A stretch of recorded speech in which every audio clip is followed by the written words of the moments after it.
హైదరాబాద్లోని అబ్దుల్లాపూర్ మేట్ పరిధిలో పందులను ఎత్తికెళ్తున్న దొంగల ముఠా సభ్యుడిని పోలీసులు అరెస్ట్ చేశారు. మరో 4 ముఠా సభ్యులు పరారయ్యారు. పందులను ఎత్తికెళ్తున్న దృశ్యాలు సీసీ కెమెరాలో రికార్డైనట్లు పోలీసులు తెలిపారు. సుమారు 3 లక్షల రూపాయల విలువైన 36 పందులను దొంగలు ఎత్తికెళ్లినట్లు పోలీసులు తెలిపారు. పరారైన వారి కోసం గాలిస్తున్నట్లుగా తెలిపారు.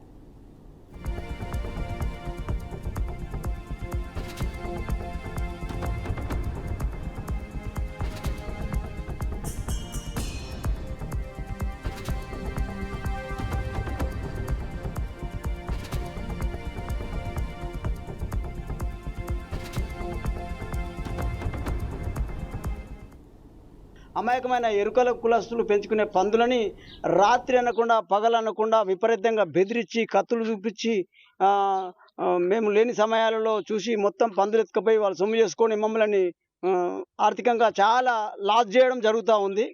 ఈ విషయంలో భాగంగా ఇటీవల జరిగిన ఈ ఏరియాలో ఈ పోలీస్ స్టేషన్ పరిధిలో జరిగిన కేసు గురించి మేము మా ఈ పోలీస్ స్టేషన్లో రిప్రజెంట్ చేసి అధికారులకు విన్నవించడం జరిగింది. దానికి సిఐ గారు కూడా సానుకూలంగా స్పందించి మాకు తగిన న్యాయం చేసి బాధ్యులని శిక్షించి మాకు తగిన న్యాయం చేసి మా మాల్ కూడా రికవరీ చేసి మాకు న్యాయం చేస్తామని చెప్పి వాళ్ళు హామీ ఇవ్వడం జరిగింది.